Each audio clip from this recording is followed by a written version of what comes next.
Good morning, Little Masters, and welcome back to today's Tolkien Times. I'm the Man of the West, also from the Prancing Pony podcast. Let's keep week 70 going with another Word Nerd Wednesday. Now, this series, I've been doing something a little different for Word Nerd Wednesdays. Instead, I've tied all 8 weeks together in one single theme, in this case, the names of the Valar and eventually the Maiar.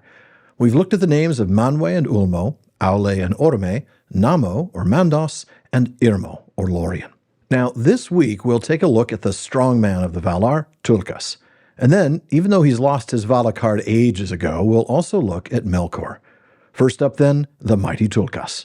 Let's start, as we have with the others, with what the Valaquenta has to say about him.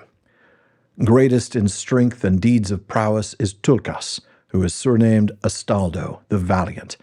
He came last to Arda to aid the Valar in the first battles with Melkor. He delights in wrestling and in contests of strength, and he rides no steed, for he can outrun all things that go on feet, and he is tireless. His hair and beard are golden, and his flesh ruddy. His weapons are his hands. He has little heed for either the past or the future, and is of no avail as a counselor, but is a hearty friend. Now, we also learned one other thing about him in the entry for Orome.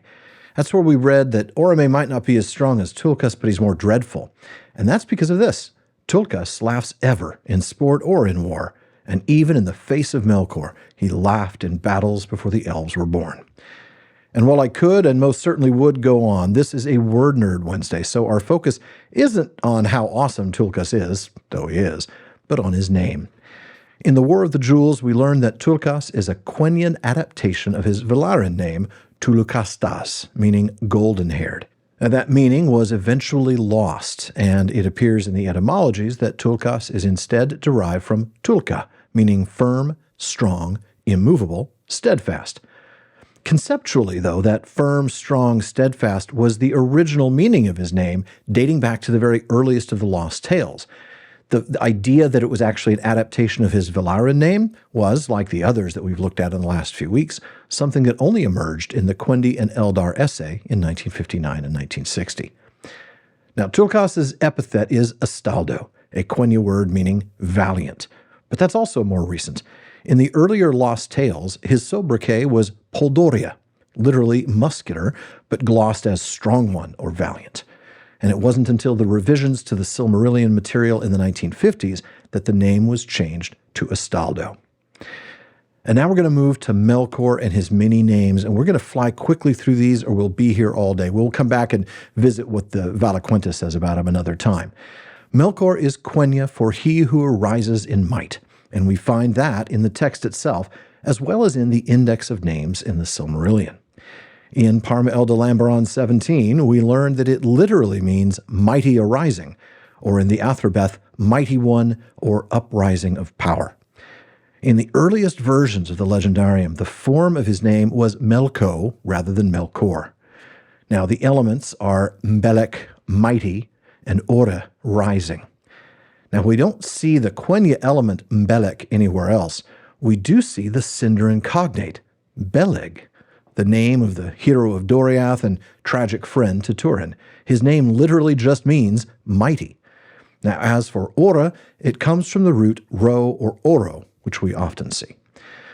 But Melkor only went by Melkor for a while, because after he stole the Silmarils, spoilers I guess, he was named by Feanor Morgoth, and that name stuck. That name means black foe, black enemy, dark tyrant. Now, while his name appeared in the earliest of the Lost Tales, back then it didn't have a clear etymology. The element goth then meant strife. By the 1930s drafts, Morgoth was translated dark power or black god. The translation black foe first showed up in the etymologies in the Lost Roads. Now, one of the elements in that name, of course, is something you're undoubtedly familiar with, and that's Mor. It means black, dark, or darkness. We see it everywhere. Mordor, Moraquendi, Morannon, Morgul. The Goth element is a lenited form of Koth, enemy or foe. And finally, you've probably heard him referred to as Morgoth Bauglir. Bauglir means the constrainer. But let's take a quick run through all the other names that he's called, or at least all the ones I could find. Beleg calls him the Black Hand, while Sador calls him the Black King. Men have named him the Dark King, the Dark Lord, the Lord of the Dark, and the Dark Power of the North. And when he's speaking to the captive Hurin, Melkor calls himself the Elder King and the Master of the Fates of Arda. By the way, I'm not sure he'd call himself the Elder King in front of Manwë, the real Elder King. Speaking of Hurin, he'd given Melkor the name the Marrer of Middle-earth, and his son Turin gives Melkor the name the Wicked King. Melkor also gives himself the name the King of the World. Now I'm picturing him at the front of the ship on the Titanic.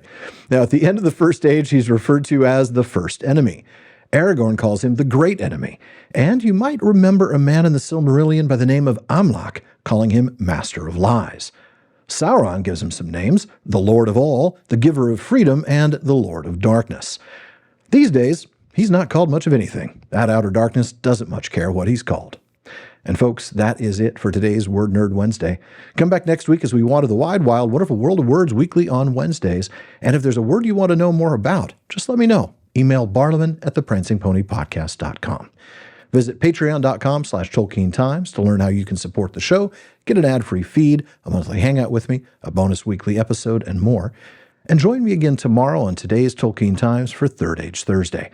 Now, hopefully, you've already seen this week's big announcement. I have changed this channel's handle from @Tolkien Times to @PrancingPonyPod in order to consolidate all of the Prancing Pony podcast shows in one place, including PPP Plays, which starts next Tuesday, February 4th. Now, with all 4 of these projects going, I have decided that I need to consolidate social media as well. So be sure you're following @PrancingPonyPod on Twitter, Blue Sky, Instagram, and TikTok. We're still the Prancing Pony Podcast on Facebook. The Rings Wrap-Up and Tolkien Times handles will be retired soon. Finally, as Faramir says, go with the goodwill of all good men.